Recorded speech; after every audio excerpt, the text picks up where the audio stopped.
Hi guys, this is Joel Kennedy with Kennedy Violins. Are you a little bit apprehensive about changing a string on your instrument? Well, you don't need to be. It's actually pretty easy. Today I'm going to show you how.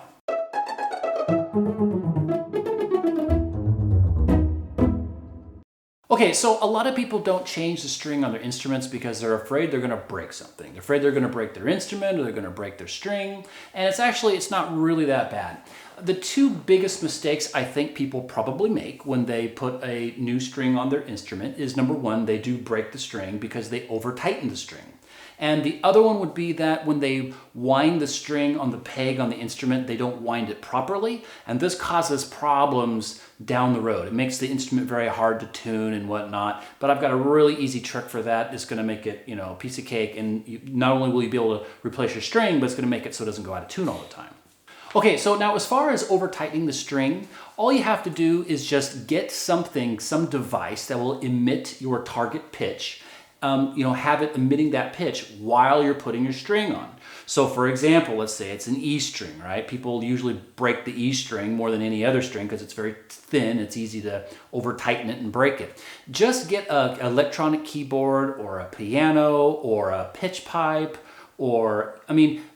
just really any electronic gadget that you can find, like a tuner, or you can even use the computer. You can use YouTube, you can use your phone to emit a pitch. In fact, you could go to your smartphone and just, look up play an E natural, or you can use it, the Google microphone, right? You just press it and go play an E natural, and it'll, a YouTube video will come up, and it literally you push play and it'll just sit there and emit an E natural. So there's a lot of different ways where a lot of different devices that can emit a pitch for you. So while you're tuning your string, just have that pitch playing the whole time, and then you just tighten the string until you get to that pitch. So that's how you solve that one.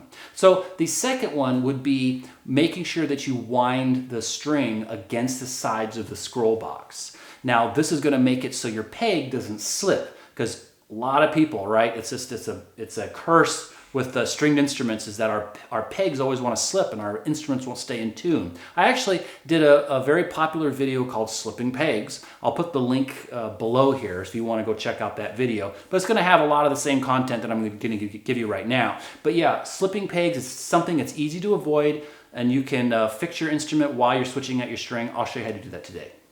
Okay, so there's like maybe 5 primary steps to replacing the string on your instrument. And step number 1, the first thing you want to do is just remove the bad string. Maybe it's a broken string, an old string, or something like that. Just remove it. So it's really simple. You just got to make sure you remove it from the peg portion here, and then from the end if it's broken. So I'll just nothing wrong with this string, but I'll unwind it here. So you're going to turn this peg counterclockwise, right? Lefty loosey, righty tighty. So turn it counterclockwise, and that's going to, and you just pull on that string at the same time, and see it'll just kind of pull that peg in this. It's just a peg in a hole. It's not complicated. Okay, so now I've got this end out, and then the other end, it'll just pop right out most of the time. So that's about it, okay? So once you've got that removed, now it's time to install your new string. Okay, so now let's say you have your brand new string. Of course, your brand new string won't be curly-cued like this. It'll be nice and straight. This one's gonna be a little difficult to put in the peg, but that's okay. I'll figure it out.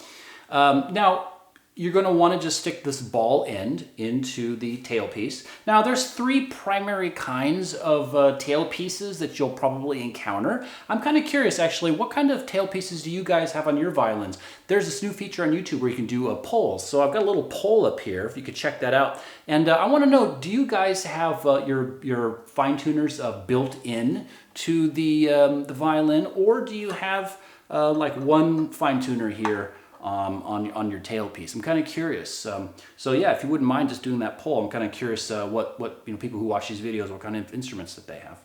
So anyways, you'll want to get this ball and you just stick it in. Now this particular violin right here, it has one fine tuner and the string has got a ball in it, and you simply just put it right there in that arm, and you keep tension on the string so it doesn't pop out. You see, if I don't put tension on it, it pops out, but I just keep on pulling on it.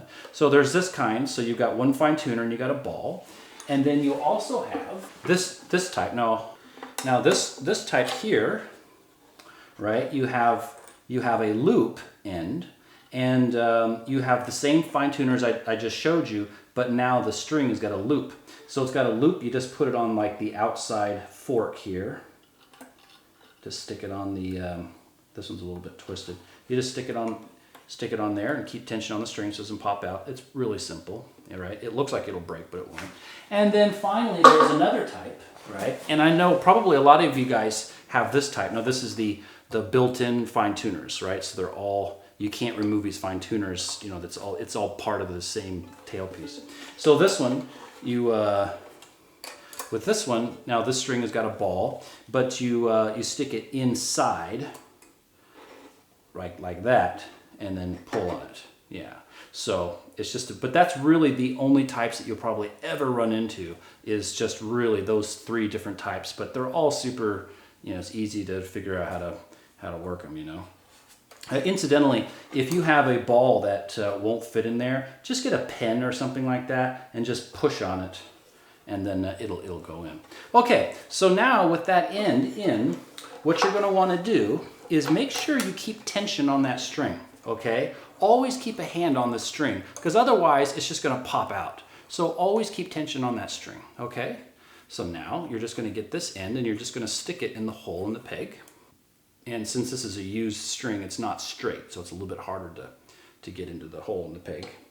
Okay, so now we're just going to stick it in that hole, and we're going to push it through the peg so it sticks out like, you know, 1/2 inch or something like that once we get it through the peg. Okay, so we're going to get that string and we're just going to push it through that hole and let it stick. It's got to go all the way through the hole.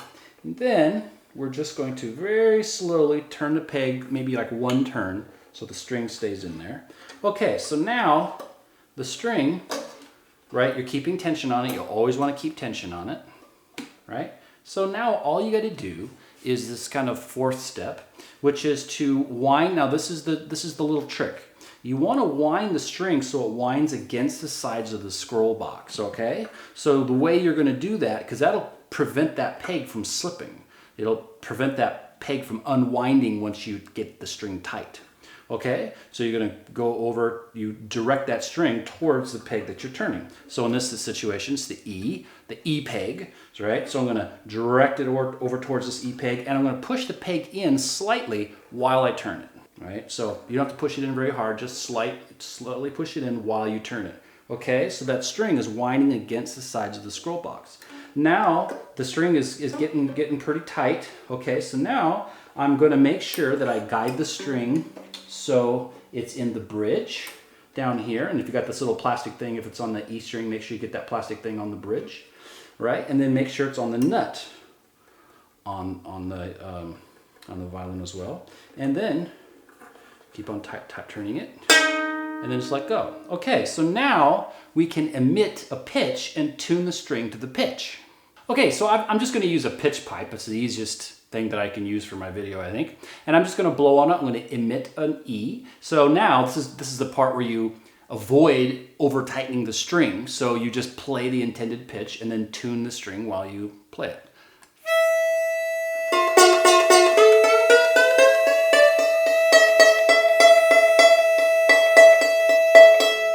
And that's it. That's all you got to do. Okay? So now you're all done. Okay, and so the beauty of winding that string against the sides of the scroll box means that if I loosen that peg and turn it up again, you notice the peg doesn't slip? Yeah, it's very simple, but it works. Okay, so those are the steps really slowly. So now I'm just going to show you the steps a little bit quicker again, okay? So we want to remove the old string. So we're just going to turn that peg counterclockwise. Right, and we just pull on the string, it pops right out. There we go. Okay, so step 1 is we just want to get that ball or loop in the fine tuner. And remember, you've got to keep tension on that string so it doesn't pop out. That's one of the most frustrating things for people when they first change strings, is that strings always want to pop out. So you just keep tension on that string, okay? So now we're going to put this the end of the string into the peg hole. And we want to make sure that it's, you know, it's not over the top of some other string that's in the scroll box. That's important. So you don't want to cross your string. So just make sure it's not on top of some other string. Okay, so we just stick that in there. Okay, so now we turn the peg a little bit so it doesn't slip out of this end. Okay, so we're keeping tension on the string, and now we're going to direct that string towards the peg, and we're going to push the peg in while we turn it. Okay, now the last step is once you start getting the string pretty close, make sure that that string is on the bridge down here, and if you got that little piece of plastic, if it's like an E string, make sure it's on that bridge, and then make sure it's on the nut, the little notch here, and then just, that's it. Okay, and then if you got something to emit that pitch,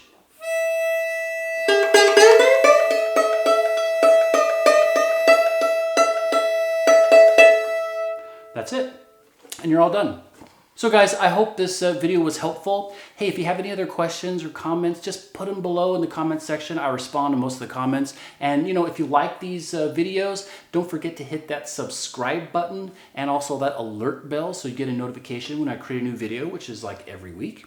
And don't forget, here at Kennedy Violins, we're all players and teachers. So if you have any other kind of questions or anything like that, just feel free to contact us anytime. Thanks, guys.